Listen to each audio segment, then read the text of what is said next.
que por favor nuestros colegas, Sakiti, please, if you can join us in the panel, Juan Carlos y nuestro experto invitado del día de hoy, Ernesto, puedan estar con sus cámaras encendidas y listos para iniciar.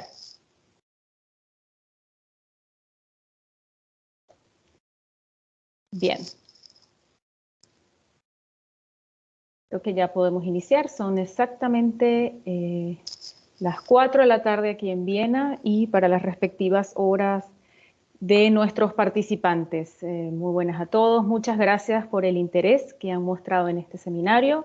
Damos inicio entonces a este seminario virtual en español sobre calibración en braquiterapia.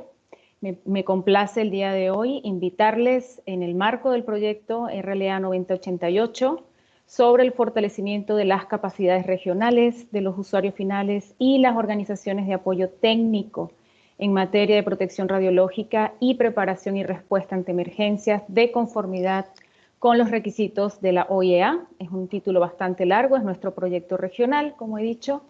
Tenemos como objetivo de este seminario de sentar las bases técnicas necesarias para las calibraciones en braquiterapia en los laboratorios secundarios de calibración dosimétrica. Bienvenidos sean todos a este seminario. En breve entonces vamos a presentar a nuestros oficiales técnicos que han hecho posible que este seminario se realice el día de hoy.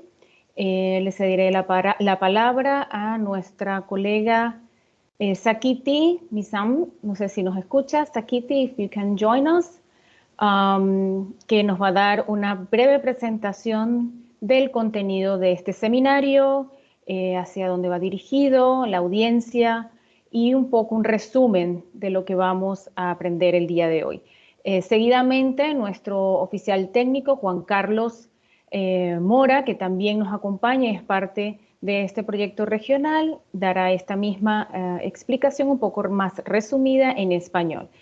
Primero entonces escucharemos a la doctora Sakiti, que es físico médico de radiación de la organismo, de la OIEA, de NAHU, y luego entonces, como he dicho, le brindaremos la palabra a el doctor Juan Carlos Mora, que también él es oficial de programas de vigilancia y seguridad radiológica del organismo.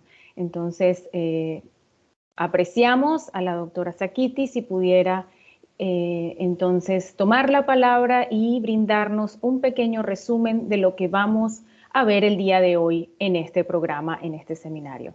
Sakiti, are you there?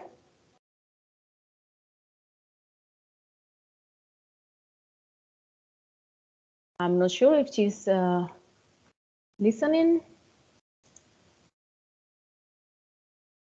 Y si no, Juan Carlos, agradecer tu Bueno, yo en realidad puedo explicar poco de cuál es el objetivo de este webinario. Era Sakiti la organizadora, pero bien, en principio es para capacitar o para dar cierta capacitación a los laboratorios secundarios de calibración dosimétrica en braquiterapia. Para eso está Ernesto, que yo creo que sería más adecuado. Mira, Sakiti está diciendo que no se puede desconectar. Entonces mi función aquí era sencillamente trasladar las palabras de Sakiti al... Sí, gracias Juan Carlos. Es que tiene que... You have to unmute yourself, Sakiti.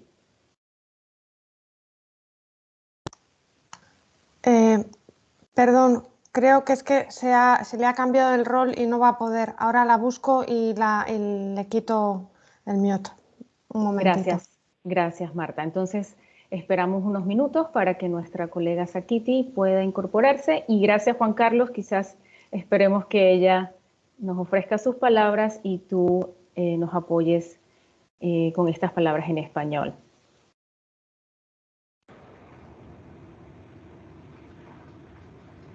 Sakiti is back, sorry. Okay, perfect. But still muted, yeah, there.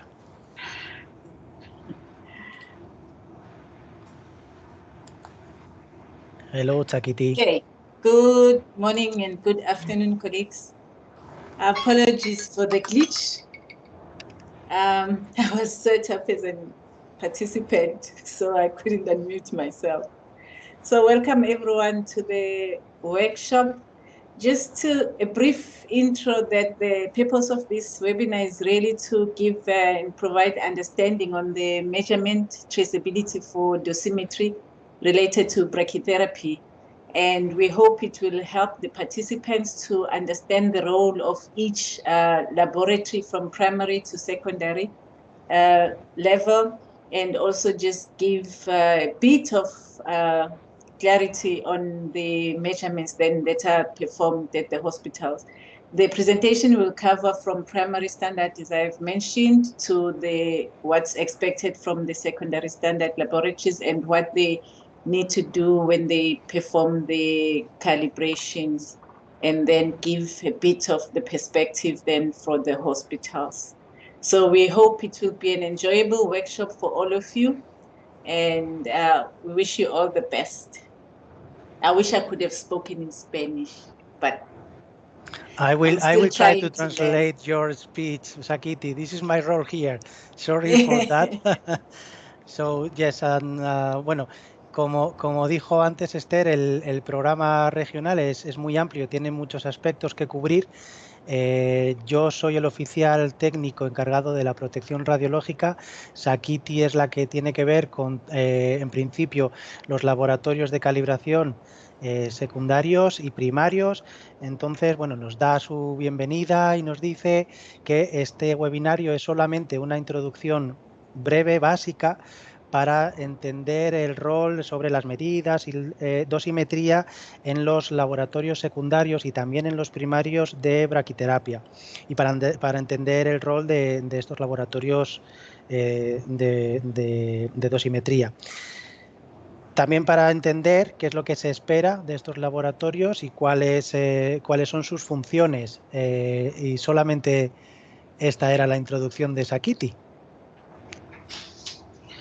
Con lo cual yo creo que ya se puede presentar al experto. If you don't have anything else to add, Sakiti, I don't know if you understood anything. The last one is just to thank Ernesto for availing himself to be the speaker today. Perfect. My pleasure. And that's all from my side. Thank you very much, Sakiti. Gracias, Sakiti. Gracias, Juan Carlos. Bueno, no me he presentado, mi nombre es Esther Monroy, yo trabajo con el Departamento de Cooperación Técnica de Latinoamérica y el Caribe. También para mí es un placer estar el día de hoy con ustedes, ahora responsable de este proyecto regional, el 9088, como bien ha dicho también Juan Carlos, y no nos queda más que de parte del Organismo Internacional de Energía Atómica desearles un excelente seminario, y ahora sí brindarle las palabras a nuestro experto del día de hoy, Ernesto Mainegra. El doctor Ernesto es responsable de investigación de la NRC de Metrología en el Consejo y del Consejo Nacional de Investigación de Canadá, del Gobierno de Canadá. Entonces, sin más preámbulo, queríamos darle la palabra y agradecer su presencia el día de hoy. Él nos brindará con mayor detalle cuál es el contenido de su seminario. Adelante, Ernesto. Muchas gracias, Esther. Primero quiero confirmar de que me escuchan bien. Esther, ¿me pueden escuchar bien? Sí, perfectamente, Ernesto. Perfecto. Bueno, saludos a todos los participantes. Espero que todos estén disfrutando de buena salud en estos días. Les hablo desde el Consejo Nacional de Investigaciones de Canadá, donde tenemos un instituto de metrología y mi grupo mantiene los estándares de radiaciones ionizantes. La característica interesante de nuestro centro es que nosotros fungimos no solo como laboratorio primario, sino también como laboratorio secundario en Canadá.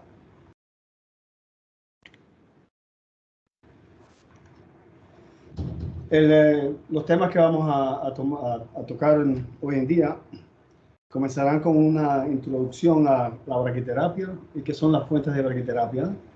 Y luego pasaremos a describir cuál es el formalismo que existe y que es aceptado mundialmente para la dosimetría de fuentes de braquiterapia. Y para esto vamos a describir los patrones primarios existentes y cómo se hace la transferencia de estos patrones primarios a los patrones secundarios, para que luego puedan ser calibradas las fuentes en los hospitales. Específicamente quiero hacer la aclaración de que voy a hablar solo de fuentes de braquiterapia emisoras de fotones, y los patrones que voy a describir son los patrones que están basados en la medición del kerma en aire, y no vamos a discutir la calibración de fuentes de braquiterapia electrónica. Entonces, ¿qué es la braquiterapia? La braquiterapia es una disciplina para el tratamiento del cáncer que originó en los principios del siglo XX. Y la palabra braqui viene del griego antiguo bracus, que quiere decir cercanía, y se basa en el uso de fuentes radiactivas que se ponen cerca o dentro de las lesiones tumorales. Y en las primeras décadas del siglo XX fue el tratamiento principal en la lucha contra el cáncer. En los inicios se usaba el radio, el 226, que fue descubierto en el 1898 por Marie y Pierre Curie. Pero ya en el 1901 se reportaba el uso del radio y su descendiente, el radón 222, para tratar cánceres de ovario, de la cervix y de la piel. Y ya en el 1909 se estaba usando el radio para hacer tratamientos de próstata. Esta ilustración en la derecha es hecha por un dibujante famoso de la época que trata de mostrar el momento en que se descubre el radio. No creo que en la realidad los Curie hayan hecho lo que están enseñando aquí, poner sus manos alrededor del radio. Y en honor de los Curie, esta disciplina también se conoce como Curie terapia. Pero el uso del radio 226 conllevaba una serie de problemas. El primero era uno de protección radiológica. El radio 226 es muy radioactivo, con altas energías, y tiene un tiempo de vida medio muy largo. Y además de eso se descompone en radón 222, que es un gas que sabemos que es muy tóxico, porque es un emisor alfa y que puede ocasionar cáncer de pulmón. Y ya en el 1913 se reportaban efectos nocivos del radón 222. Otra desventaja de usar radio era que tenía una actividad específica muy baja, por tanto había que usar muestras muy grandes para hacer estos tratamientos. Es decir, que no era posible ponerla en ciertos lugares o llegar a lesiones profundas en el cuerpo humano. Pero a la vez que hubo una explosión en el uso terapéutico de la radiación, se reportaron también efectos negativos de la radiación, donde muchos pioneros que desarrollaron toda esta técnica a los principios del siglo XX pagaron el precio. Y por ejemplo se reporta que el asistente de Thomas Edison sufrió pérdida de cabello y murió más tarde de cáncer de piel. La misma Marie Curie muere de anemia causada por exposición a largo plazo a la radiación. Por tanto, desde el principio sabemos que es necesario controlar y reducir la exposición a la radiación. Por tanto, en todos los centros en que se usa las radiaciones se mantiene el principio ALARA, que quiere decir en inglés as low as reasonable achievable, es decir, tan bajo como razonablemente posible, para evitar exposición innecesaria a la radiación. Pero a la vez queremos ser capaces de usar las radiaciones, por tanto tenemos que ser capaces de medir la radiación con precisión y exactitud. De ahí la necesidad de desarrollar todo un programa de dosimetría.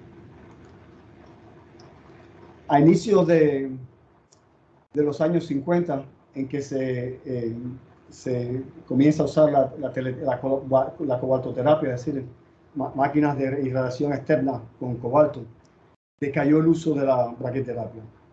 Y es que se hizo muy atractivo el poder tratar pacientes de cáncer sin tener necesidad de usar todo un equipo de cirugía para hacer los implantes de estas fuentes. Luego, a finales de los 50, con el avance en la generación de fuentes de isótopos artificiales, hubo un renacer en el uso de braquiterapia, ya que los nuevos radioisótopos con una actividad específica mucho más alta se podían desarrollar técnicas o fuentes mucho más pequeñas que venían en formas de semillas, hilos, esferas, y podían ser insertadas en las lesiones tumorales con mucha más facilidad. Y aquí ven un ejemplo de fuentes de braquiterapia.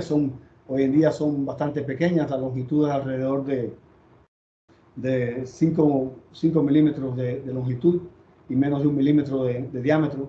Y vemos un ejemplo de un implante en un paciente de próstata, donde vemos un número largo de estas semillitas implantadas en la zona. Y hoy en día existe un número largo de semillas de braquiterapia, fuentes de braquiterapia. Es decir, los modelos pueden variar desde tener un cilindro con radioactividad alrededor del cilindro o pequeñas esferas radioactivas.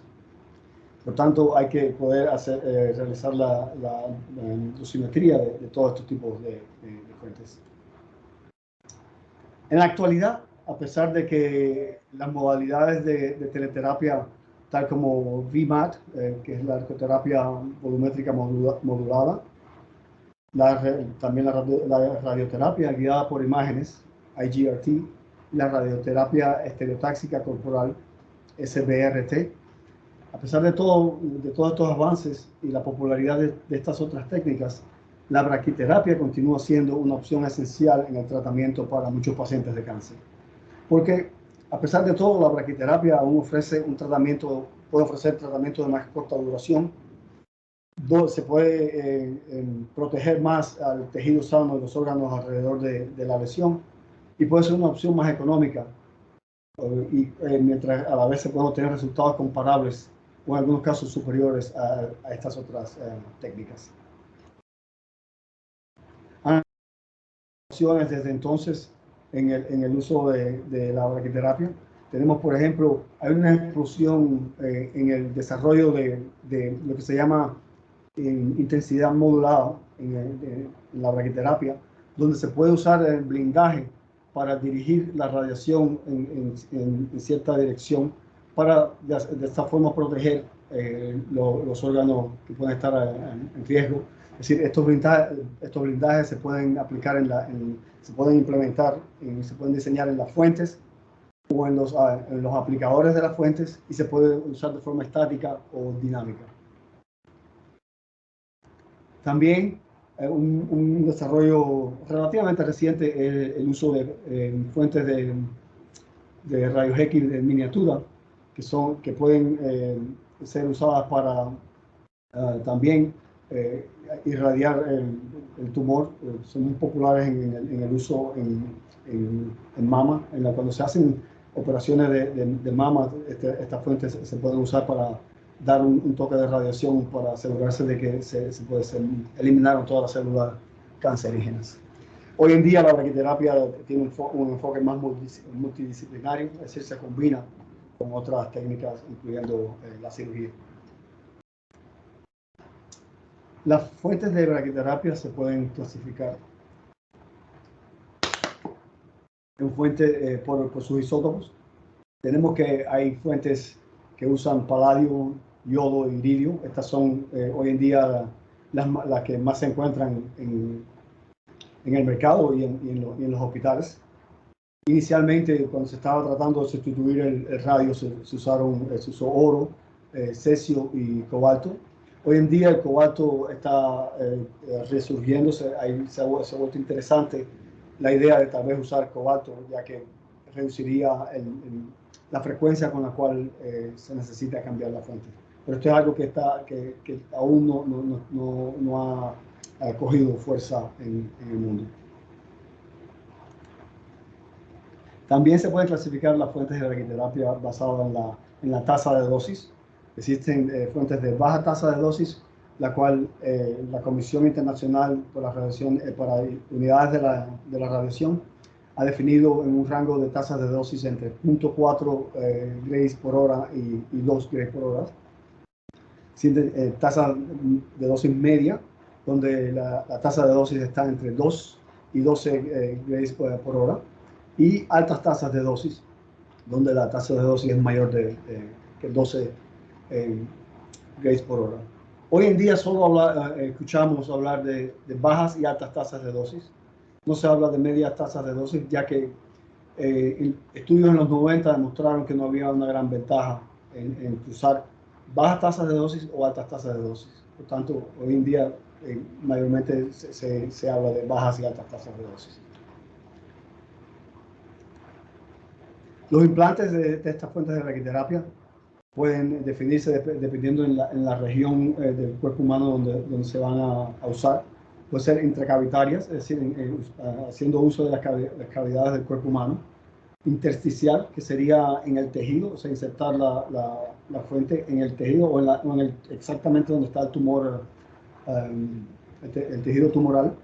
Se puede hacer superficial cuando el tumor es en la piel.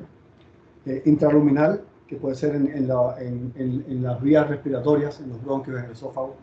Intraoperativo, como mencioné anteriormente, cuando estas fuentes se pueden usar cuando se hacen extracciones quirúrgicas de la masa tumoral, entonces se puede hacer uso de una fuente de braquiterapia para dar un poco de radiaciones. Y intravascular, una técnica que se usó para irradiar las arterias. También podemos clasificar los implantes dependiendo del tiempo de duración con que se van a usar. Hay implantes que se aplican solo temporalmente, donde la dosis se administra solo durante periodos de tiempos cortos. Y hay implantes permanentes con fuentes que tienen tiempo de vida medio corto. Estos implantes se hacen permanentes, son pequeñas, sobre todo se ve en implantes hoy en día en próstata, donde estas semillitas se dejan permanentemente en el cuerpo humano. Bueno, ahora vamos a pasar a hablar sobre el formalismo que existe para calcular la dosis alrededor de fuentes de braquiterapia. Dosimetría es la disciplina simplemente de medir la dosis. Lo primero que es necesario hacer es especificar la fuente radiactiva. Normalmente cuando oímos hablar de una fuente radiactiva, lo primero que pensamos es cuál es la actividad de esta fuente radiactiva. Para dosimetría se ha demostrado que la actividad no es una magnitud lo más exacta posible en términos de dosimetría, ya que la actividad solo te da el número de desintegraciones por segundo dentro del radioisótopo que se está usando, pero no te da una medida de cuál es la salida realmente de la fuente, que puede estar afectada por el encapsulamiento de la fuente y cómo el material radioactivo está distribuido dentro de la fuente y la energía con que se emiten los fotones. Por tanto, lo que se recomienda es usar una magnitud que se puede medir en laboratorios de dosimetría y que es la tasa de quema de referencia en aire. Y está definida en vacío, es decir, las mediciones de esta magnitud tienen que ser corregidas por atenuación y dispersión en aire. Y está definida por lo general a 1 metro de la fuente de braquiterapia a lo largo del eje transversal de la fuente. Es decir, perpendicular al eje de simetría de la fuente de braquiterapia. Existen 2 formas de cuantificar esta cantidad, esta magnitud. En Europa y en muchas partes del mundo se usa directamente la tasa de quema de referencia en aire, donde si la medición se hace a una distancia diferente a la distancia de referencia, que es 1 metro, entonces se toma la tasa de referencia en aire medida y se aplica una corrección por el efecto de la distancia al cuadrado para obtener la tasa de referencia, la tasa de quema de referencia. En Norteamérica la magnitud que se usa es la intensidad de Kelvin-aire, denominada SK, donde simplemente uno puede medir la tasa de Kelvin-aire a cualquier distancia, aplicar todas las correcciones necesarias y multiplicar por la distancia al cuadrado. Lo bueno que tiene el uso de esta magnitud es que donde quiera que uno haga esta medición, no hace falta hacer ninguna conversión a una distancia de referencia, esta magnitud es constante. Pero si lo pensamos bien, ambas magnitudes son equivalentes numéricamente. La única diferencia es en las unidades de medida. La tasa de Kelvin-aire se da en micrograys por hora y la intensidad de Kelvin-aire se da por micrograys por hora por metros al cuadrado. Ese es el único detalle. El formalismo que existe para determinar la dosis alrededor de una fuente de braquiterapia y que es aceptado universalmente fue propuesto por el grupo de trabajo 43 de la Asociación Americana de Físicos Médicos en el 95. Y es un enfoque modular donde se separan las magnitudes relativas y absolutas. Y estas magnitudes relativas pueden ser medidas o calculadas de antemano, son específicas para cada modelo de fuente de braquiterapia. Y tenemos que la dosis en cualquier punto alrededor de la fuente de braquiterapia puede ser calculado por el producto de la intensidad de la fuente por la constante de tasa de dosis por un factor G en mayúscula que corrige por cómo la reactividad es distribuida en la fuente de braquiterapia y una función de dosis radial que describe cómo varía la dosis a lo largo del eje transversal de la fuente de braquiterapia y una función F que describe la anisotropía de esta fuente, es decir, el efecto del diseño de la fuente y que es simplemente el cociente de la dosis en el punto de interés por la dosis en el punto de esa misma instancia, pero a lo largo del eje transversal. Si describe cómo varía la dosis debido al diseño de la fuente.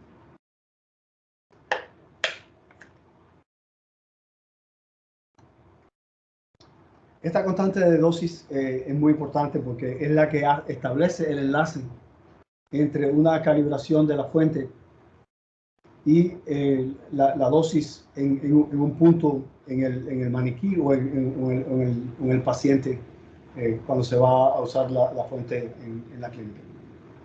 Y la recomendación que hay es usar un valor consenso, que es un promedio entre valores que existan medidos, valores de calidad medidos y calculados por simulación de Monte Carlo. Y las recomendaciones se ofrecen en muchos de los protocolos que se usan en el mundo. La intensidad de la fuente, entonces, debe ser medida con un instrumento que sea trazable a un estándar primario. Y para calibrar una fuente con un estándar primario, se calcula el coeficiente de calibración, que no es más que la intensidad de la fuente dividida por la lectura de este instrumento de referencia, corregido por el producto de una serie de correcciones P sub I, como se muestra aquí. Muchos parámetros dosimétricos para fuentes de braquiterapia se pueden encontrar en bases de datos de acceso público. Y aquí les muestro dos que pueden ser muy útiles. Hay uno del Laboratorio de Física de Radioterapia de la Universidad de Cato, donde uno puede encontrar información sobre un número grande de fuentes de braquiterapias. Y también existe el registro de fuentes de braquiterapia en el Hospital MD Anderson en Houston, Texas, donde también hay información útil sobre todas estas fuentes. Un ejemplo les puedo mostrar aquí de la base de datos del CLRP en la Universidad de Calgary, aquí en Canadá. Uno puede ver todos los modelos para los cuales ellos ofrecen información.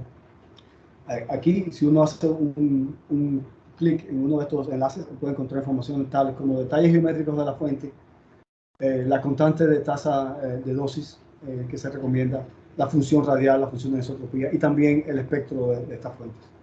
Es un material didáctico muy útil y también práctico.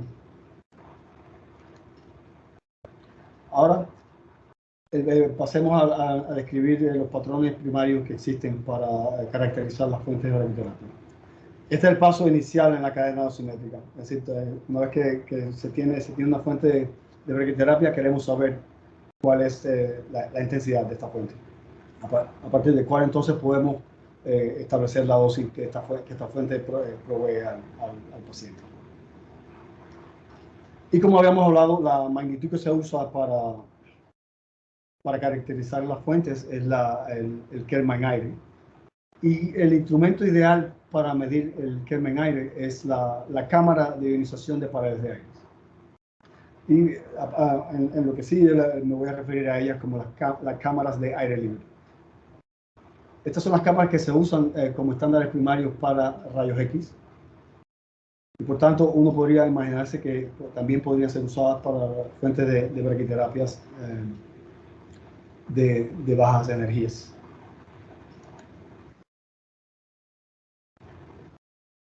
¿Cómo funcionan estas cámaras de ionización? Si uno tiene un haz de fotones incidente en una de estas cámaras, existe una abertura por donde el haz puede pasar sin ser interrumpido y salir. Uno puede medir el voltaje causado por la interacción de los fotones en el aire, la generación de pares iónicos que pueden ser detectados en los electrodos. Y relacionar el kerma a una distancia de la fuente que está definido a la entrada de la cámara de aire libre y que se calcula como la carga medida dividida por la masa del volumen V multiplicado por la constante W sobre E, que es la constante que da la cantidad de energía que hace falta para crear un par de iones. Y hay que hacer una corrección por la atenuación en aire del haz de fotones desde la entrada de la cámara hasta el volumen donde se hace la medición.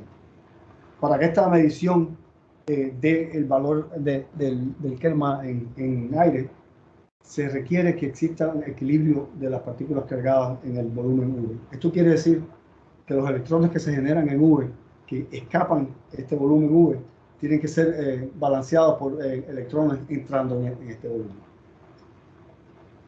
Y este requerimiento de equilibrio de partículas cargadas en V define el tamaño de estas fuentes. Primero debo decir que la lectura de la carga tiene que ser corregida no solo por atenuación, sino también hay que, en la realidad, hay que tener en cuenta la dispersión en aire de los fotones que pueden contribuir a lecturas en el volumen V. También hay que corregir por si el equilibrio de partículas cargadas no es perfecto, y corregir también por contribuciones de interacción en la apertura de la cámara y por desviaciones por la divergencia, es decir, desviaciones de un haz paralelo de las de fotones pasando por la fuente. Un ejemplo pueden ver aquí de un modelo digital de cómo el haz de fotones pasa a través de la cámara. Les decía que hace falta tener equilibrio de partículas cargadas para que la medición realmente represente el Kelvin aire, debido a la definición de Kelvin. Y esto impone una limitación en el tamaño que debe tener la cámara. Es decir, la distancia de la entrada de la cámara a donde comienza el volumen sensible de la cámara, L, debe ser mayor que el rango de los electrones más energéticos generados en el volumen V.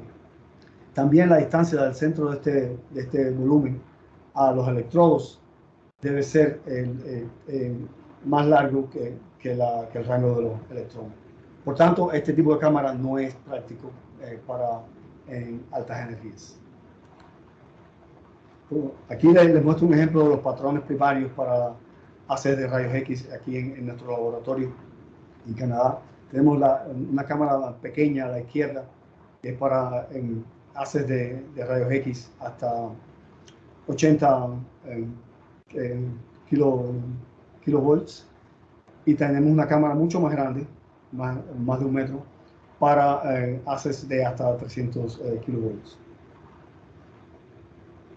Si quisiéramos medir la tasa de Kerma en aire para fuentes de braquiterapia de bajas energías, podríamos imaginar que usar la cámara pequeña de aire libre podría ser un candidato interesante.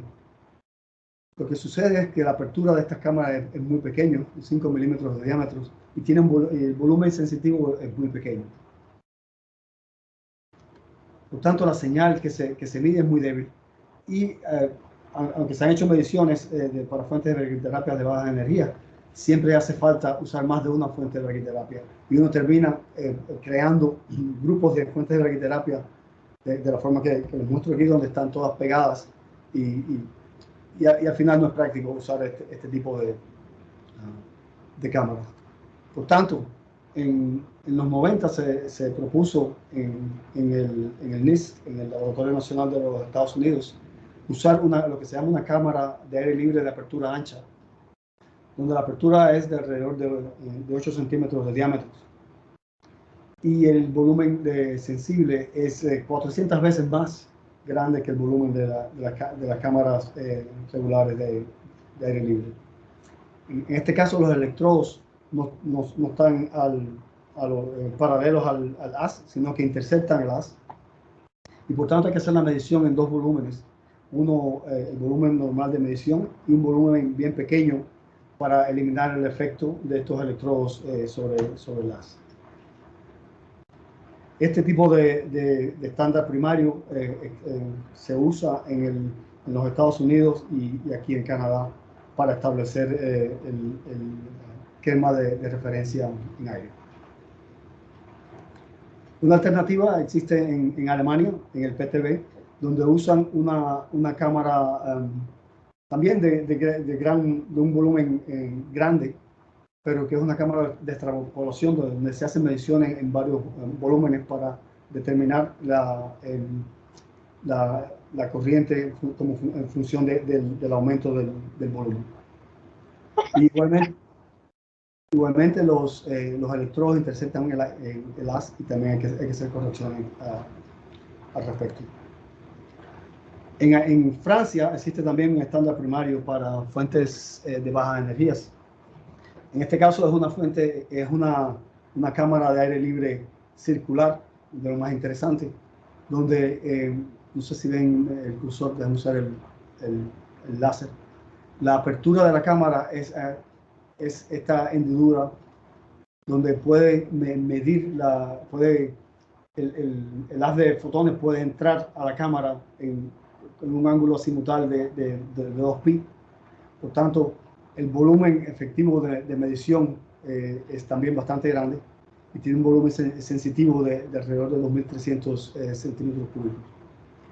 El que sea circular permite reducir los efectos de anisotropía, es decir, si hay defectos en la construcción de la cámara, al poder hacer esta medición en 2pi no es necesario rotar la fuente de braquiterapia como se hace con las otras cámaras, olvidé mencionarlo. Y otra ventaja que tiene esta cámara es que la posición de la fuente está muy bien definida, porque es el centro de este círculo. Es un equipo de lo más interesante. No he tenido el gusto de verlo, pero es de lo más interesante. Otros laboratorios nacionales que ofrecen patrones primarios de calibración que no usan cámaras libres de aire, hacen uso de un método indirecto, donde hacen la calibración para fuentes de braquiterapia usando patrones primarios para otros haces. Por ejemplo, en Inglaterra, en Gran Bretaña, en el laboratorio, en el NPL, hacen uso de haces estrechos para 25 kilovolts y 33 kilovolts para obtener el coeficiente de calibración para iodo 125, ya que las líneas fundamentales de iodo están cercanos a estas energías, 25 kiloelectronvolts y 33 kiloelectronvolts. Lo que hacen simplemente es una promediación de los coeficientes de calibración. Claro, hay que hacer una estimación del error que se incurre con esta aproximación. Y por ejemplo, en Italia se ofrece también calibración para fuentes de bajas energías, donde usan un método propuesto por Verhagen en el 92, donde toman más de una energía, se toman varias energías y se usa una interpolación del inverso del coeficiente de calibración para estos haces. Y estos estándares, por supuesto, van a usar una cámara de ionización esférica de volumen grande para poder tener una señal que no sea demasiado pequeña. Por lo general son cámaras de entre 1 litro y 3 litros. Ahora, para altas energías, como les mencioné anteriormente, no es posible usar las cámaras de aire libre, debido a la restricción, al requerimiento que debe haber equilibrio de partículas cargadas. Vemos aquí un ejemplo. Si vemos el rango de las partículas cargadas para fotones de 1.25 MeV, donde podemos esperar electrones con energía de alrededor de 1 MeV, haría falta una cámara donde la longitud L aquí sería alrededor de 4 metros. Es decir, no es práctico construir este tipo de cámara. Y por ejemplo, la cámara que usamos para energía media, aquí para rayos X, es de alrededor de 1 metro. Por tanto, para energía mucho más alta tendría que ser significativamente más grande. Es decir, no existen, que yo conozca, este tipo de cámaras. Por tanto, ¿qué se hace para altas energías? Por ejemplo, para fuentes de braquiterapia de cobalto 60, uno podría pensar que se puede usar el mismo estándar que existe para teleterapia. Es decir, mediciones con cámara de ionización con paredes de grafito y aplicar la teoría de la cavidad de Bragg-Gray, donde se asume que, dadas las energías de los fotones, el flujo de las partículas secundarias no es afectado por la presencia del detector. Si uno hace esta aproximación, entonces uno puede hacer mediciones del Kelvin aire usando estas cámaras. Claro que hay que poder medir el volumen de estas cámaras con gran precisión y estimar el efecto de la dispersión externa. Y que yo sepa, hasta este momento, solo el PTB en Alemania ofrece un patrón primario de calibración para fuentes de cobalto 60. En el caso de iridio, que es la modalidad más popular para altas energías y altas tasas de dosis,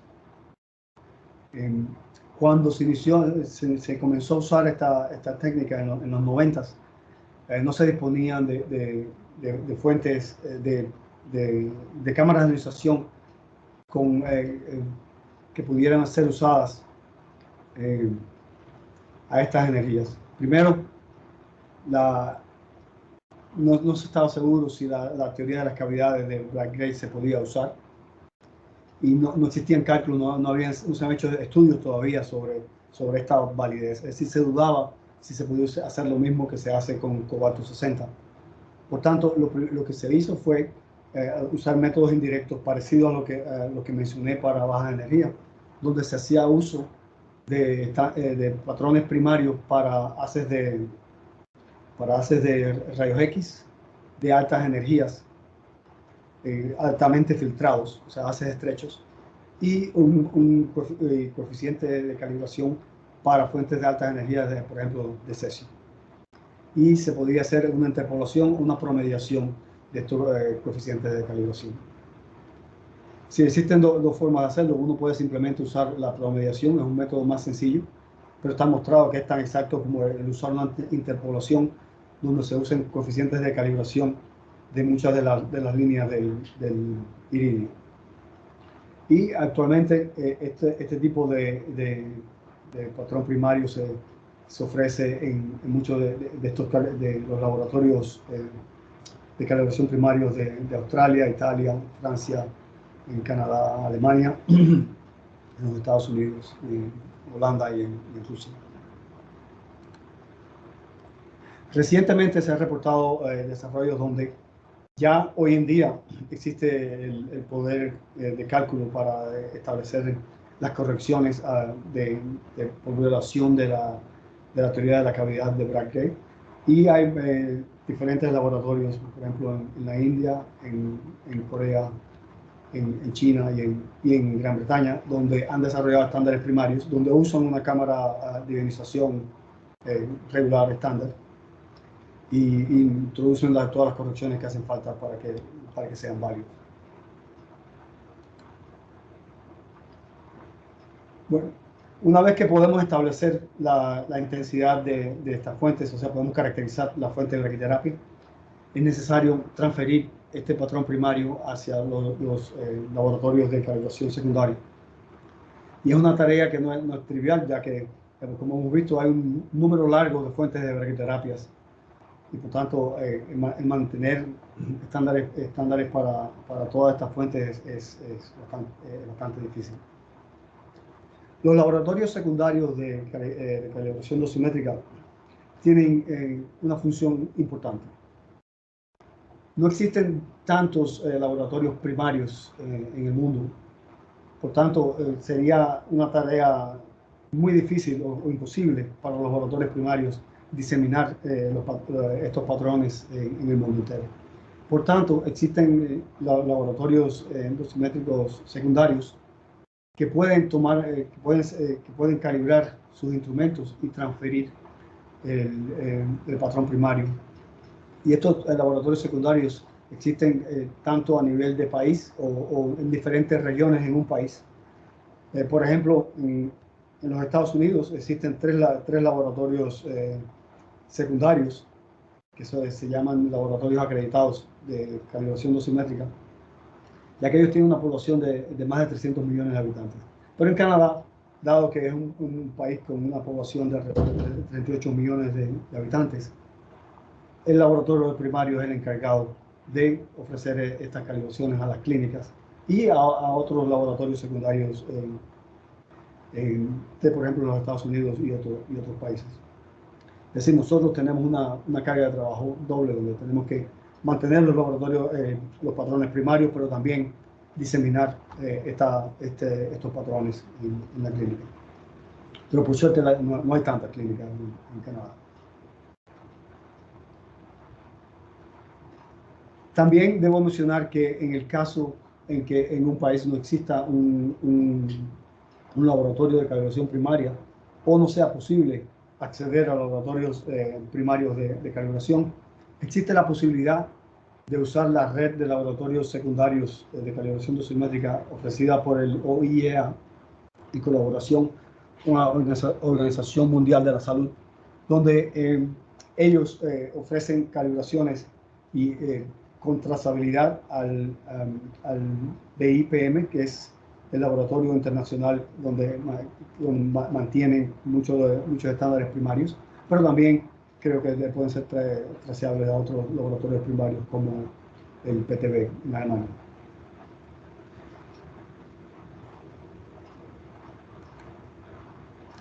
El instrumento que se recomienda para hacer la transferencia de un patrón primario es la cámara de ionización de pozo.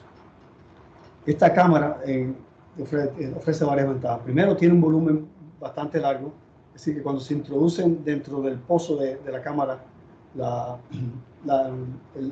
cámara es muy sensible a la señal, es decir, la señal es lo suficientemente fuerte para dar lecturas significativas. Y el pozo está rodeado de las paredes de la fuente, ofrece cierta protección a radiación dispersante en el ambiente, y por tanto también permite mediciones mucho más rápidas que con una cámara de ionización estándar. El instrumento que no debe usarse y que puede existir en muchos hospitales si tienen un departamento de medicina nuclear es lo que se conoce como curímetro o activímetro. Es una cámara de pozo también, pero está preparado para hacer mediciones en actividad, en unidades de actividad. Y están calibradas para los radiofármacos que se usan en procedimientos de medicina nuclear. Y puede existir contaminación de estos radiofármacos, por tanto su uso en braquiterapia no es recomendado. También esta cámara de pozo, como vamos a ver más adelante, pueden tener fugas, ya que están rellenadas con gas y están a presión. Por tanto, problemas con fugas pueden afectar el funcionamiento de estas cámaras. En casos excepcionales de que no existan otras cámaras de pozo en el laboratorio o en el hospital, se puede usar, al menos para chequear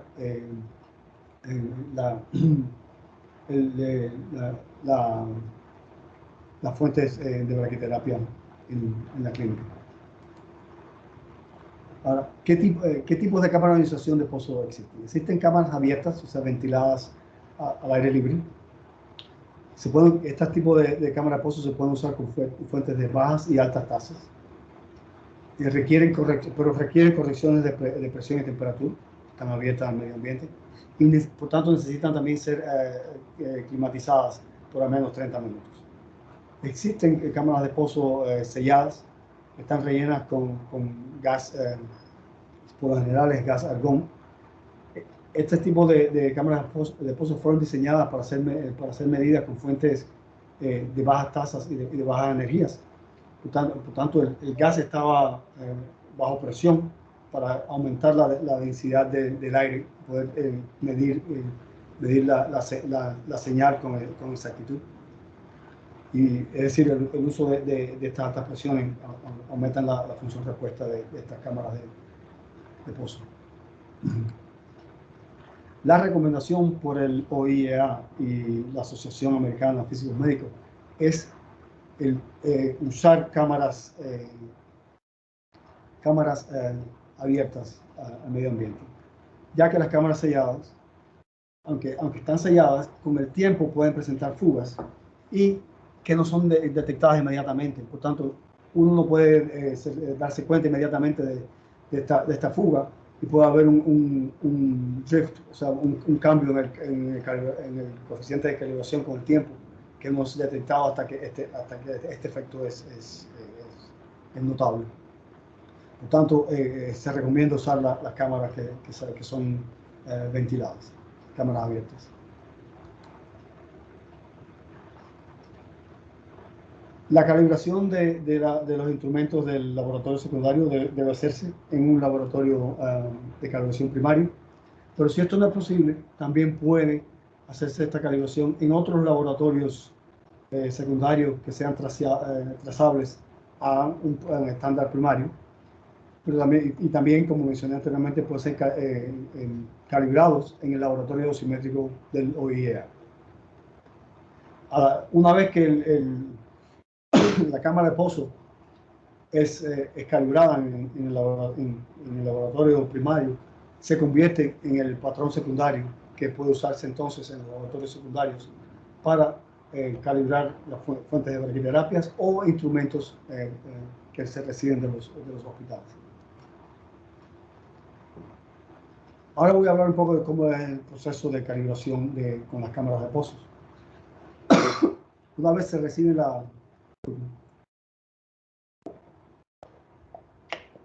Una vez que se reciben las cámaras de pozo en el laboratorio de calibración, se recomienda esperar al menos 30 minutos para que se climatice la cámara de pozo y se estabilice con el ambiente del local donde se está haciendo la calibración.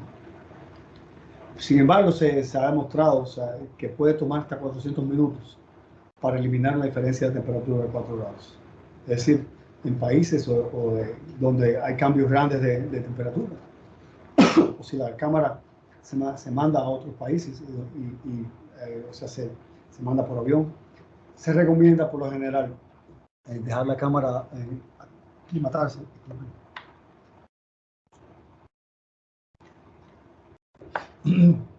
Aclimatarse a menos de un día para otro, para garantizar de que el ambiente se haya estabilizado dentro de la fuente.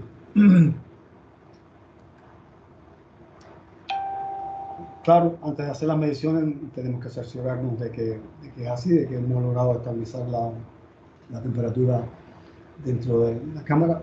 Por tanto, hay que hacer mediciones de temperatura.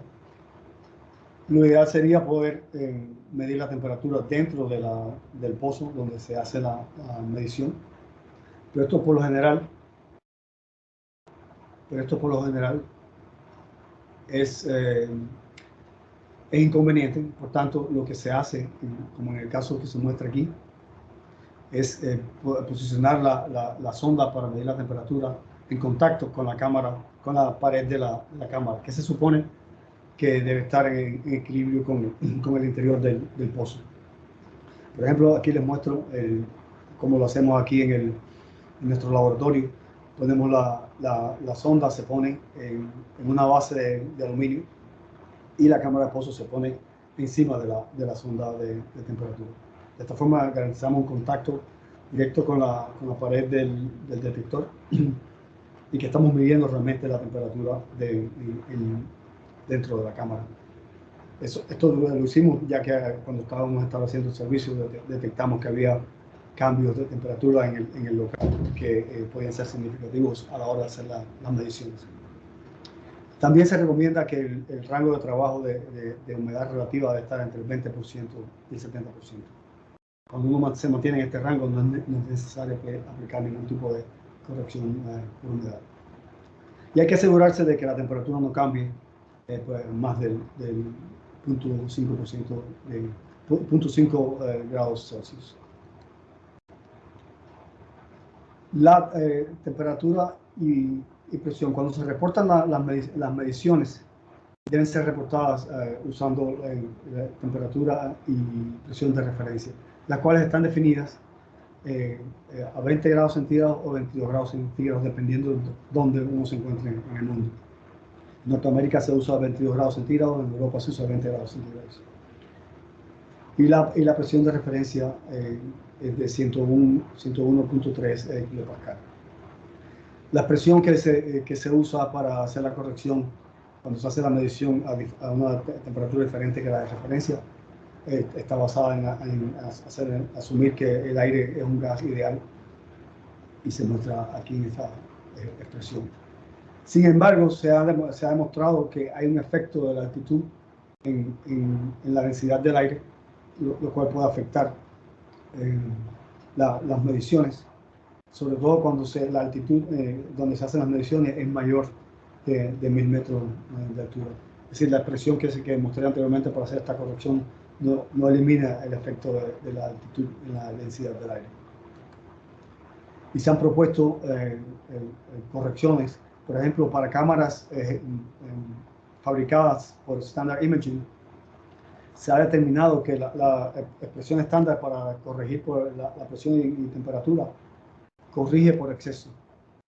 Y por tanto, hay que añadir una corrección de altitud que estudios experimentales y por Monte Carlo demostraron que hay que usar una expresión de este tipo, donde la presión se elevada a un factor K2 por un factor K1 debe ser usado para corregir la presión. Estos factores K1 y K2 se ofrecen en la publicación experimental que puede usarse para diferentes radioisótopos para las fuentes fabricadas por Standard Imaging, sobre todo estos modelos, el HDR 1000 Plus, que es el que más se usa comúnmente, y este modelo IVB 1000. También para cámaras fabricadas por PTW en Alemania, se ha demostrado que, al contrario, esta corrección estándar de presión corrige por defecto. Y por tanto, hay que aplicar una corrección de altitud. Y la corrección que os proponen se ofrecen en estas para algunos radioisótopos. Por ejemplo, en este caso la hay para iodo 125 y palladium 103. Uno puede chequear estas publicaciones para ver la corrección que haría falta. A la hora de hacer la calibración de la cámara de pozo, es necesario, cuando uno va a hacer mediciones para altas tasas y altas energías, colocar el radiador, o sea, la fuente reactiva y el detector de pozo lo más alejado posible de paredes y del suelo. Se recomienda que al menos haya una distancia de 1 metro para evitar contribuciones excesivas de dispersión en las paredes y en el suelo. Ahora, una cosa importante a la hora de calibrar estas fuentes con las cámaras de pozo es determinar el punto de medición. Y por lo general se recomienda que el punto de medición sea el punto de máxima respuesta. Por razones obvias, simplemente para tener una mejor señal y reducir la incertidumbre de la medición. Pero además es importante de que este punto de medición siempre sea reproducible. Es decir, tanto durante la calibración como cuando se usan estas cámaras para calibrar fuentes de braquiterapia, deben posicionarse las fuentes en el mismo punto para que las mediciones puedan ser reproducibles. Por tanto, uno trata de buscar cuál es este punto que se conoce como el sweet spot. Y se define también una zona alrededor del punto de medición donde la respuesta de la cámara no cambia más que el 0.5%. En el caso de altas dosis, la forma que se determina el punto de medición es introduciendo la fuente de braquiterapia y progresivamente tomar mediciones a intervalos de 2.5 milímetros hasta que se determina dónde es el punto máximo y se recomienda obtener puntos alrededor de este punto máximo de entre 1 más o menos 1 centímetro. Y de esta forma establecemos el punto máximo de máxima respuesta. Este es un ejemplo aquí donde mostramos mediciones en diferentes puntos. Vemos el punto de máxima respuesta y en el caso de que la función respuesta sea simétrica alrededor del punto máximo, uno puede, si quiere obtener el punto de medición con mucha más exactitud, ajustar un polinomio de segundo grado para determinar el punto máximo. Aunque por lo general gráficamente es bastante visible que en esta zona aquí el cambio de la función de la respuesta no es tan grande. Es decir, no es tan significativo qué punto escoger en esta zona. Y funciones de respuesta de este tipo simétricos se ven en cámaras de Standard Imaging de este modelo HDR 1000 Plus y también en las cámaras de la PTW que también se usan con frecuencia. Pero por ejemplo, existe un modelo de Standard Imaging que se usa para hacer mediciones en cámaras en fuentes de braquiterapias extendidas, donde la respuesta no es simétrica. Y muestra este tipo de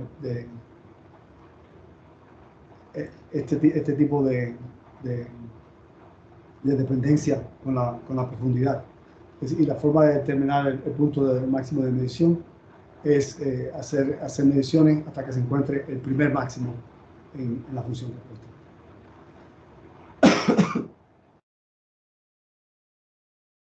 En el caso de fuentes de braquiterapia de bajas tasas de dosis y por lo general bajas energías, lo que se hace en las cámaras de pozo es usar el portafuentes o el espaciador que se provee por el fabricante, que se supone que posicione la fuente en el punto de máxima respuesta.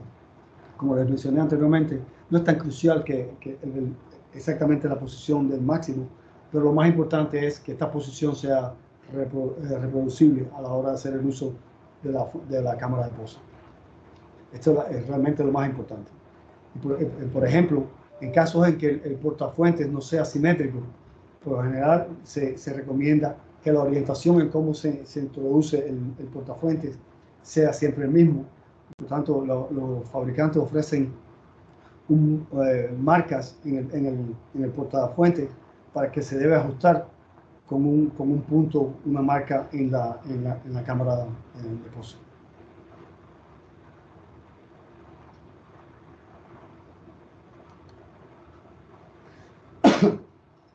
Otro efecto que hay que corregir cuando se hacen las mediciones con las cámaras de pozo es la corriente de fugas, que es simplemente la señal que se detecta en la ausencia de la fuente radioactiva, en la ausencia de radiación. Y esto por lo general es ocasionado por la misma electrónica de detección del detector. Y lo que se recomienda es hacer una medición de 10 minutos después que se aplica el voltaje operacional de la cámara de pozo.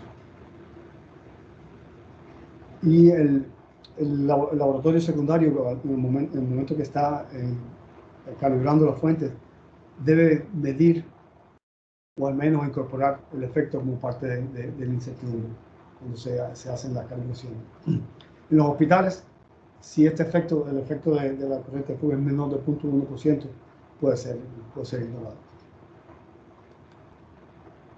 Otro efecto que debe ser corregido es el efecto de la polaridad y el efecto de que si se hacen mediciones a diferentes polaridades, es decir, por ejemplo, si el voltaje de medición es de 300 voltios, si se usa más o menos, se pueden detectar diferencias en la lectura de la cámara. Por tanto, se recomienda aplicar una corrección y que por lo general es simplemente el valor medio de estas dos lecturas.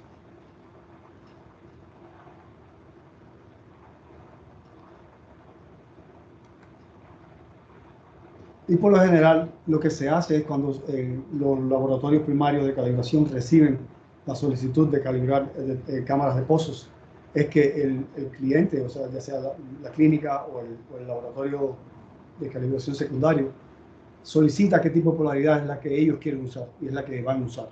En este caso no hay necesidad de hacer de ofrecer una corrección de polaridad, y simplemente se hace la medición con la polaridad que se requiere. También hay que tener en cuenta el efecto de recombinación iónica, que por lo general afecta a las cámaras de altas tasas de dosis. En el caso de bajas tasas de dosis, esto no es un problema. No, al revés. En las cámaras de altas tasas de dosis, este efecto es menor del 0.1% y no es necesario hacer esta corrección, pero en el caso de bajas tasas de dosis, hay que tener en cuenta este efecto. Y para hacer esta corrección se recomienda usar la técnica de los dos voltajes. Es decir, se hacen mediciones a 2 voltajes. Uno puede usar el voltaje de trabajo con que uno por lo general hace las mediciones y el voltaje que sea la mitad de este voltaje, en cuyo caso la corrección que se aplica es simplemente esta expresión que es bastante sencilla y lo que necesita usar es la razón, el cociente de las lecturas a los diferentes voltajes. Cuando se reciben los instrumentos para calibrar, por lo general los clientes envían el sistema completo de calibración. Lo cual quiere decir, envían la cámara de pozo junto con el electrómetro que por lo general se usa para hacer las mediciones. Pero a veces también se envía solo la cámara de pozo, en cuyo caso hay que aplicar una corrección de electrómetro, porque el electrómetro que se usa en el laboratorio de calibración es diferente al electrómetro que se usa que usa el cliente. Por tanto, hay que aplicar una corrección del electrómetro. Pero por lo general esto no es necesario. También puede ser el caso en que una misma cámara de pozo vaya a ser usada por diferentes electrómetros en el hospital o en el laboratorio de calibración dosimétrica. Una vez que se han corregido la lectura de la cámara de pozo por todos estos efectos, se puede establecer un coeficiente de calibración para una fuente determinada de braquiterapia, donde se calcula como la razón de la intensidad de la fuente de braquiterapia por la lectura de la cámara de pozo con todas las correcciones aplicadas. Ahora, idealmente uno debiera calibrar las cámaras de pozo para todas las fuentes que se requieren. Y como vimos anteriormente, este número de fuentes puede ser bastante grande. Además, por lo general, las fuentes de altas tasas de dosis son bastante costosas. Y por tanto, a veces no es posible realizar estas calibraciones para todos los modelos de fuentes de braquiterapias. Por tanto, sería bueno poder tener en cuenta las diferencias entre los diferentes modelos para un isótopo dado. Y para eso se recomienda debiera usarse un factor de conversión. Es decir, si uno tiene el coeficiente de calibración para un modelo, por ejemplo, en nuestro laboratorio, para fuentes de altas tasas, el modelo que tenemos es de Nucleotron, el Microselectron versión 2. Si en un hospital se usan fuentes de Variant, tanto habría que poder establecer cuál es la diferencia entre esos modelos. Y para esto, yo recomiendo un estudio que se usó en 2015 por el NPL de Gran Bretaña, donde hicieron un estudio por Monte Carlo y también experimental de la variación del coeficiente de calibración para diferentes modelos. Y este artículo fue publicado en Physics in Medicine and Biology y puede ser útil, sobre todo si el modelo de fuente de altas dosis que se va a usar está incluido en este estudio. Esto es algo que nosotros recomendamos en nuestro certificado de calibración.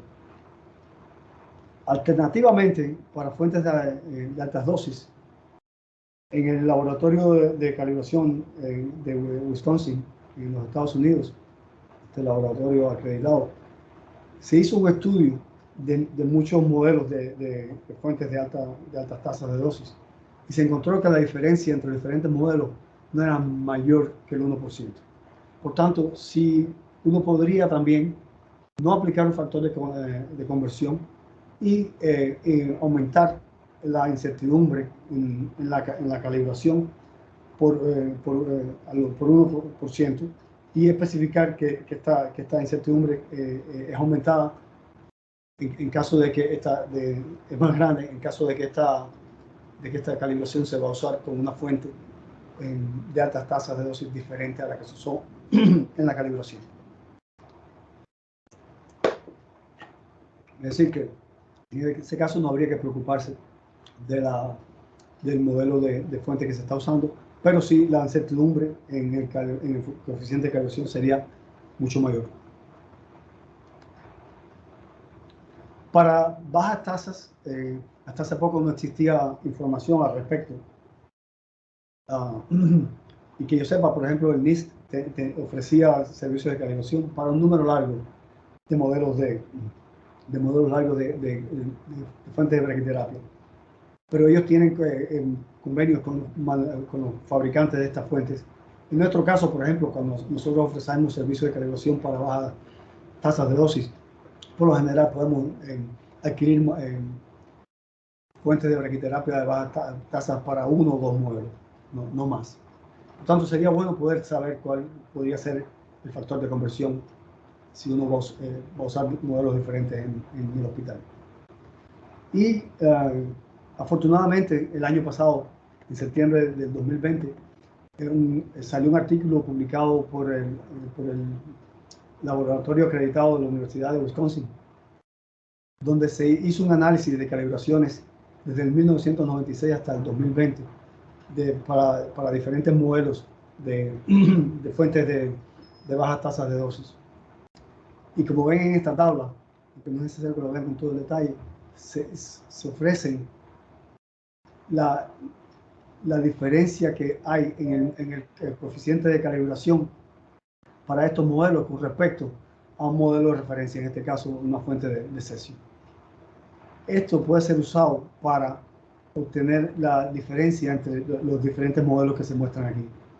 Claro, el laboratorio de Wisconsin ofrece la advertencia de que nada es mejor que hacer la calibración directa del modelo que se desea, pero yo creo que podría ser usado en el caso de que no haya otra opción para obtener un coeficiente de calibración para un modelo diferente al modelo calibrado, porque claro, habría que tener en cuenta la incertidumbre que se ofrece en este caso, la cual aumentaría significativamente. O sea, esas son las dos opciones que hay. Si se conoce, se han hecho estudios de cuál puede ser el factor de conversión, se puede usar, y es decir, si está validado este factor, o uno puede hacer un estimado y aumentar la incertidumbre. Claro, también se puede calcular directamente en la fuente de la red. Otra corrección que puede ser necesaria es la corrección por desintegración de la fuente. Esto puede ser necesario si uno quiere, por ejemplo, cuando hace una calibración o una comprobación y quiere comparar con el certificado del fabricante de cuál es el valor de la intensidad de la fuente que el fabricante ha ofertado.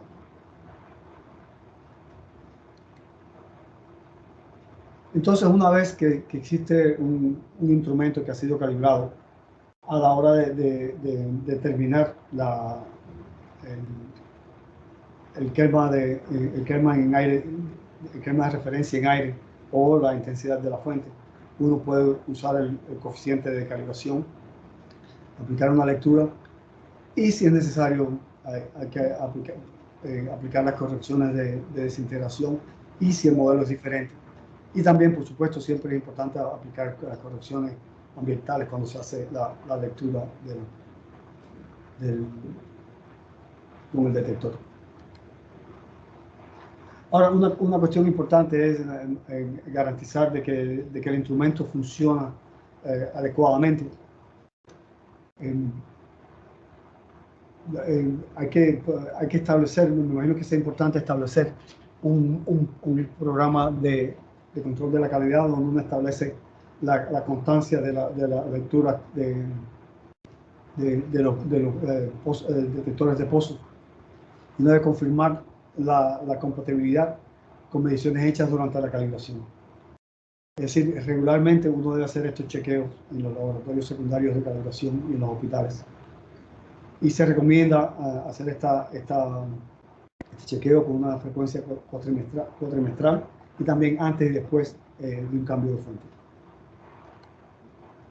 Hay diferentes formas de establecer este chequeo a largo plazo. Uno es el disponer de sistemas redundantes, 1, 2 o 3, pero puede ser caro. Pero si uno pudiera disponer al menos de un duplicado exacto de tu sistema de calibración y que también sea trazable a un estándar secundario o primario, este es el método preferido para establecer de que el sistema que tú usas día a día está funcionando adecuadamente. Y si se detectan diferencias de más de 0.1% entre tu sistema y el duplicado, entonces se recomienda hacer investigaciones de por qué se ven estas diferencias.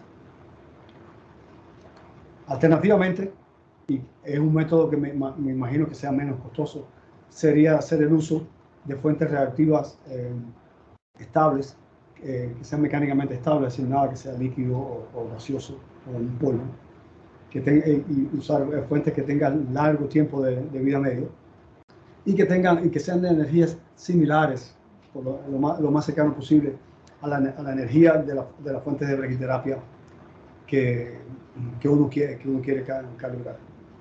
Por ejemplo, para altas energías, es decir, cuando uno tiene fuentes de braquiterapia de iridio o de cobalto, se puede usar fuentes de prueba de cesio. Para baja energía se pueden usar fuentes de americio 241.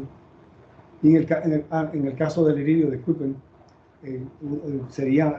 habría que usar ambas, una fuente de baja energía y una fuente de alta energía, ya que el iridio tiene líneas en el espectro que ocupan un rango mucho más amplio. Y también, por supuesto, pueden usarse otros radioisótopos. Estos solo son ejemplos que estoy mostrando aquí. Y por lo general se recomienda cada vez que uno recalibre o mande a calibrar su cámara de pozo, se recomienda chequear, hacer un chequeo. Y siempre hay que asegurarse de que las condiciones de medición deben ser reproducibles, como había mencionado, cómo se posiciona la fuente en la cámara. Hay que aplicar por supuesto, las correcciones ambientales. Y lo que se espera es que cuando se usen estas fuentes de prueba, que las diferencias, cada vez que uno hace este chequeo, no sean mayores del 0.5%. Si es mayor que el 0.5%, se recomienda investigar. Frecuencia de las calibraciones. ¿Cuán frecuente se deben calibrar las cámaras de pozos? Se recomienda un periodo de 2 a 3 años. A no ser que se detecten desviaciones durante las verificaciones de estabilidad. Si se nota que hay desviaciones significativas, uno puede se justificaría mandar a recalibrar la cámara. O si se sospecha que hubo algún daño de la cámara, o si se hizo algún tipo de reparación, no solo a la cámara, pero al sistema completo dosimétrico, o al electrómetro, o algo, al cambio de cable, o algo parecido. Ahora, en caso de que uno no pueda mantener esta frecuencia de 2 a 3 años, uno puede tratar de mantener esta trazabilidad usando los chequeos a largo plazo, por ejemplo, con el sistema redundante o con las fuentes de prueba. Así que en caso de que realmente no sea posible, uno puede extender este periodo de calibración a 6 años, si uno puede garantizar que puede demostrar de que el sistema de detección está funcionando de manera estable. Ahora, vamos a hablar un poco solo unos pequeños detalles de qué hacer en los hospitales. Es importante en los hospitales, una de las cosas más importantes es determinar la intensidad de la fuente. Es decir, uno recibe el certificado del fabricante, no se debe creer, o sea, no se recomienda creer ciegamente en el certificado, se recomienda siempre chequear que las fuentes, por ejemplo, no estén vacías, que no tengan ningún defecto, o determinar cuál es la intensidad de la fuente. Por tanto, siempre es bueno implementar un plan de control de la calidad en los hospitales. Y para esto siempre es bueno que en los laboratorios secundarios de calibración dosimétrica se mantenga al menos una fuente de altas tasas de dosis para calibrar los instrumentos de los hospitales. Y en el caso de que esto no sea posible, por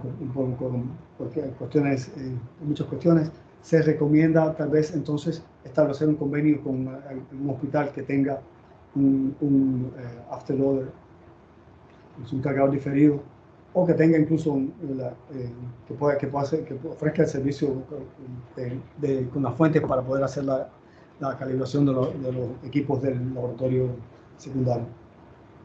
Y se recomienda también proveer, si el laboratorio de calibración secundaria no tiene las fuentes que el hospital requiere, si el hospital pudiera proveer estas fuentes para, en el caso de las fuentes de bajas tasas, suministrar estas fuentes al laboratorio de calibración.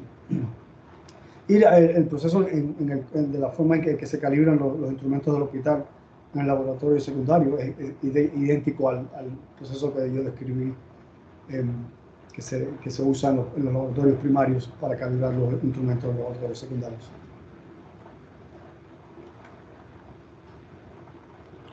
El físico médico autorizado en el hospital, a la hora de calibrar la fuente de altas dosis, debe medir la intensidad de la fuente antes de cada uso clínico y suministrar este valor a la consola del sistema de carga remoto.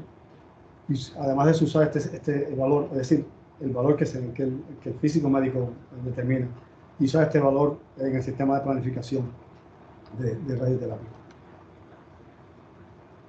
Y la medición del físico médico debe coincidir con el valor suministrado por el fabricante en el rango de las incertidumbres. La diferencia de mayor del 3% deben ser investigadas, y si hay diferencias de más del 5%, deben ser resueltas antes de hacer uso de las fuentes de alta tasas de dosis.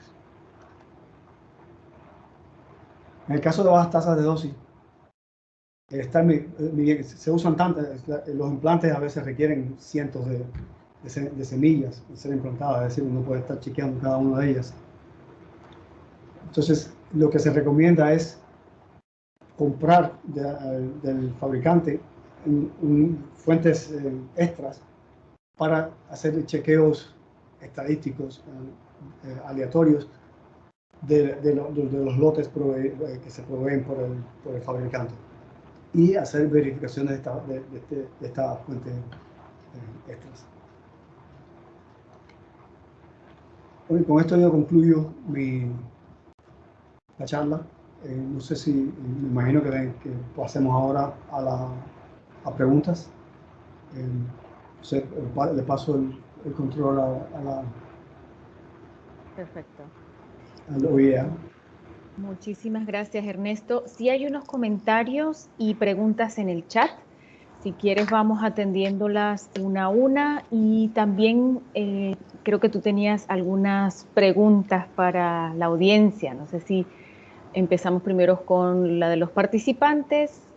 Yo realmente podría ponerles una pequeña pregunta. Ok. Me confirman si en el chat, si es posible. No me permite hacer uso el crear los polls, o sea, no puedo ponerla aquí. Ya. Bueno, no sé si quieres lanzarla. Yo creo que dado el espectro amplio de la audiencia, yo creo que podríamos pasar directo a las preguntas que tiene la audiencia. Muy bien, en este caso. muy bien. Perfecto. Aquí tenemos un comentario, claro, ya entiendo que fue durante la presentación, quizás de Guillermo de Uruguay. Él hacía una aclaratoria de que ellos utilizaban pues una fuente diferente, y creo que, bueno, aquí tendríamos que ver en qué parte de la presentación nos hizo este comentario, ¿no? Pero en cuanto a preguntas, sí tenemos de Natalie. Nos dice, ¿en qué geometría se recomienda que sea la fuente de estabilidad a largo plazo? ¿Y cómo aseguro la repetibilidad en el posicionamiento al interior de la cámara? Interesante. Yo creo que lo más importante en este caso es repetibilidad. Por ejemplo, si uno podría, por ejemplo, si en el caso de bajas tasas, si uno tiene el portafuentes que se usa para las fuentes de braquiterapia y es estable, o sea, es seguro posicionar la fuente de prueba, uno podría usarla de esta forma. En el caso de una fuente, me imagino que, o sea, yo lo que diría es que lo más importante es siempre poder reproducirlo.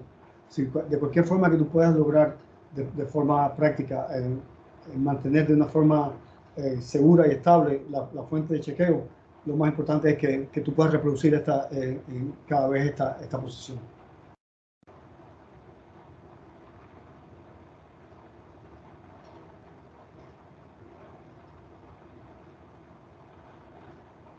No te escucho. Perdón. Esta es otra pregunta de Walter, no sé si logras ver en el chat, Ernesto, pero bueno, sí creo que podrías tener acceso al chat. Tú mismo podrías leer la pregunta, pero con gusto si prefieres la leemos. Esta pregunta viene de Walter. Buenos días. En el caso de un canal de 137 cesios que contienen más de 2 fuentes, el procedimiento de determinación de la calibración dosimétrica usando la cámara de pozo ¿se puede realizar como si fuera la calibración de una sola fuente? Esa sería la pregunta. Bueno, lo que yo sé de la literatura, nosotros nunca hemos calibrado este tipo de fuentes aquí.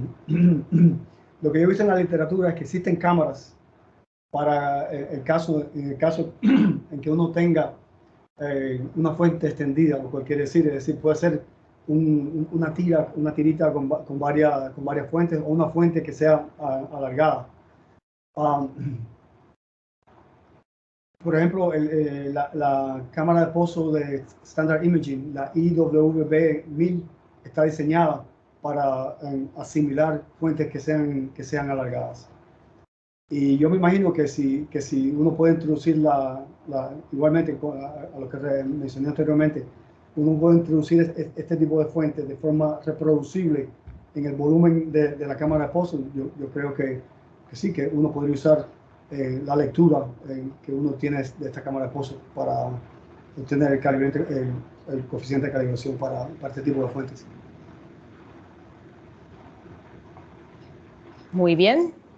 Tenemos otra pregunta en el chat de Daniel. Nos comenta cuál es la desviación mínima aceptable para verificar la estabilidad a largo plazo. Yo creo que lo mencioné en una de las últimas transparencias. Por lo general, se espera que en el caso de altas energías o altas tasas, que las desviaciones no excedan el 3%. O sea, desviaciones de más del 3% debían ser investigadas. En el caso de bajas energías, donde puede haber una mayor incertidumbre, si la desviación es más del 3%, no debería preocuparse e investigar, pero si las desviaciones son más del 5%, habría que primeramente investigar y determinar cuál es la causa de esta gran diferencia antes de proceder con el tratamiento. Muy bien. Gracias, Ernesto. Aquí creo que lo que recibimos más bien son agradecimientos. Hay otra pregunta, sí, encontramos acá. Entonces, para la estabilidad a largo plazo, ¿es posible utilizar una unidad de teleterapia, de cobalto 60? Esa es otra pregunta. Sí, es una posibilidad. Y si no existe otra alternativa, es una buena posibilidad. El único problema que hay con el usar una unidad de teloterapia, y no es un problema, pero bueno, es algo que hay que tener en cuenta, es el hecho de que hay que cerciorarse siempre del posicionamiento del detector, de la cámara de pozo. Claro, es decir, digamos, si uno la posiciona a 1 metro, a medio metro, tienes la cuestión del posible error de posicionamiento. En el caso de las cámaras de prueba, de las fuentes de prueba, disculpen, uno simplemente la introduce de la misma manera siempre y es más fácil en ese caso. Pero sí, es posible usar una fuente de teleterapia.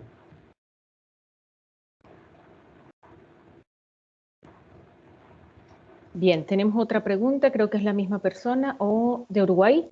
¿Está previsto el empleo de auditoría postal por parte de la OEA para BT, tal cual se usa para RT en Linax? Esa pregunta no la puedo responder yo.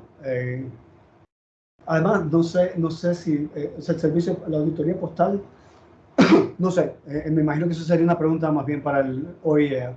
Sí, correcto. No sé si Juan Carlos o alguno de nuestros colegas que nos acompañan. That is a question for Sakiti. I don't know if she's still there, but everything that is related with health treatment is her section.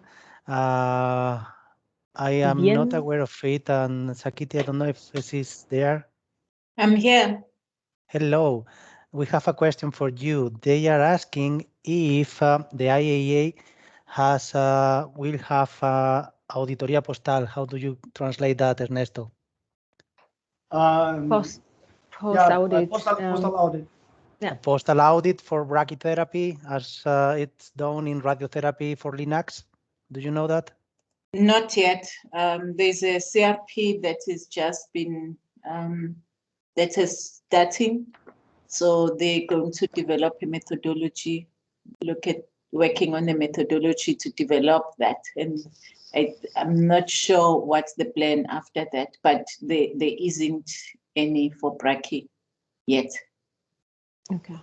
Vale, la respuesta, la pregunta no sé de quién era. Bueno, la respuesta es que no todavía. Guillermo. Están desarrollando una metodología, pero sí está previsto que se haga para braquiterapia. Sí, la pregunta la realizó Guillermo de Uruguay. Gracias a ambos. A ver si nos queda una más y con esto creo que podríamos ya ir finalizando. Ernesto, gracias Juan Carlos Izakiti.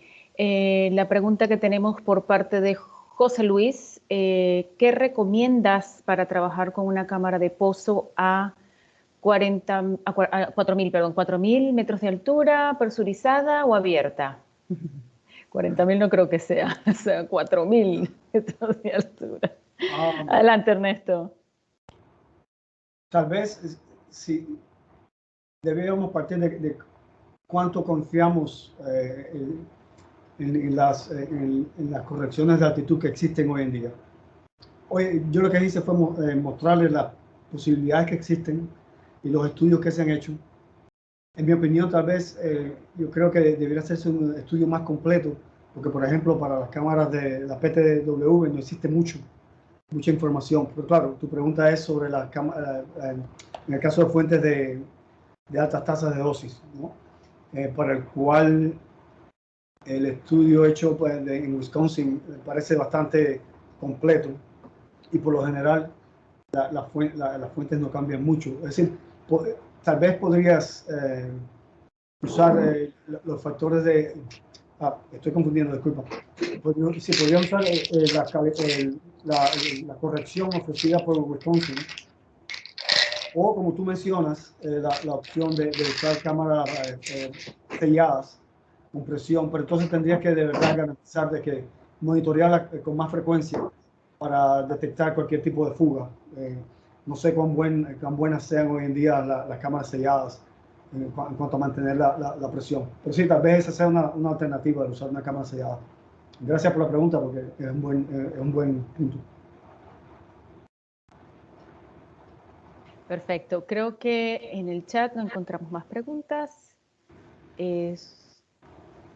Bueno, hay solamente un comentario sobre en el Alto en Bolivia se instaló un equipo de HDR y por eso la pregunta.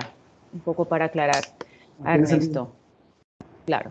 Muy bien. Creo que con esto damos por finalizada la sesión. No sé si los participantes, un minuto más, si es que hay alguna pregunta que atender. Por ahora hemos recibido muy buenos comentarios, Ernesto, en el chat. Agradecidos por tu excelente presentación. Así que esperemos a ver si hay algo más. Y si no, pues te dejo la palabra. ¿Quisieras hacer otra? Aquí hay otra pregunta. Yo quisiera agradecerle a los participantes. Realmente es impresionante la participación que hemos tenido en esta actividad. Y realmente espero que les haya sido algún tipo de utilidad. Y estoy aquí a la orden. Cualquier pregunta, cualquier duda que tengan, me pueden contactar.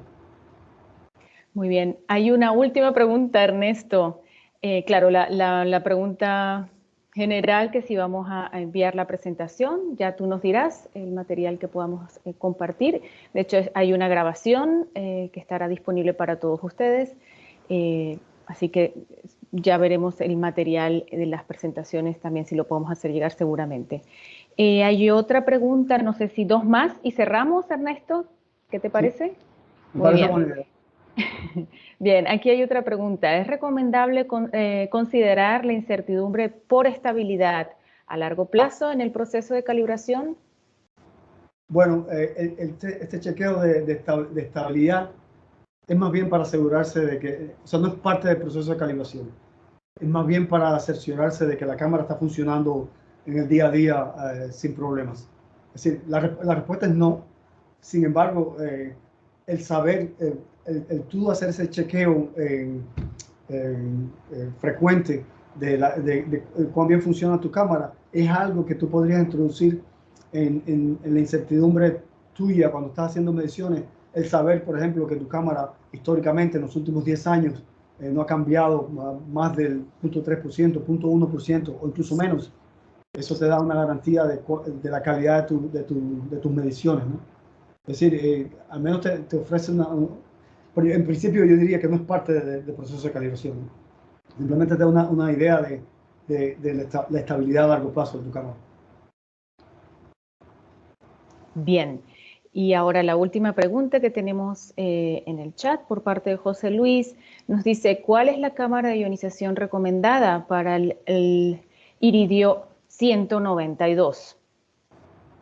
Bueno, nosotros en estos momentos estamos construyendo una y en principio es una cámara esférica de paredes de grafito, un volumen de 8 cc, 8 centímetros cúbicos.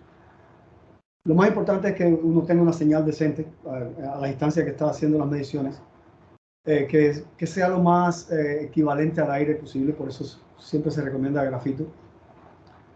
Y esférica es porque, por ejemplo, si uno va a hacer mediciones, debe corregir por el efecto del tamaño de la cámara. Por ejemplo, si uno tiene una cámara muy grande, tiene que corregir por el efecto de no uniformidad o por el hecho de que, o sea, a la hora de definir el punto de medición y el haz divergente, puede ser que este punto no esté bien definido. O sea, por tanto, si uno va a estar muy cerca de la fuente, uno va a requerir correcciones bastante grandes. Me imagino que todos la conozcan, son correcciones de Condor Randolph. Y correcciones de este tipo existen analíticas para cámaras esféricas. Para cámaras cilíndricas existen también, pero están tabuladas y no cubren todas las posibilidades y habría que hacer interpolaciones. Es decir, por eso uno tiende a preferir cámaras esféricas en este caso. Me imagino que eso te dé un poco de información a la hora de escoger qué tipo de cámara de ionización tú quieras usar. Muy bien. Bueno, creo que con esto damos por finalizadas las preguntas y agradecerles nuevamente, primero Ernesto, por tu excelente participación y presentación. Un placer. Muy completa y bueno, sabemos el esfuerzo que has hecho el día de hoy, teniendo un poco de dificultades, sabemos de tu garganta, hiciste un gran esfuerzo para acompañarnos, así que muy apreciado y agradecemos muchísimo tu colaboración. De parte de todo el equipo del Organismo Internacional de Energía Atómica, también agradecer a nuestros participantes por su interés. Vemos una gran cantidad de ellos todavía conectados, eso nos da la referencia que realmente estuvieron muy atentos a este seminario y esperamos que nos sigan acompañando en las próximas actividades que tendremos para ustedes y que continuaremos seguramente el próximo año en el mismo proyecto regional y uno que se amplía con nuevas actividades. A todos entonces muchísimas gracias, que tengan muy buen día y dentro de pronto recibirán pues toda la información, la grabación tal como la han visto el día de hoy. Esperando que sea de su provecho y deseándoles un feliz día a todos. Hasta luego. Hasta luego. Gracias, Ernesto. Gracias. Un placer.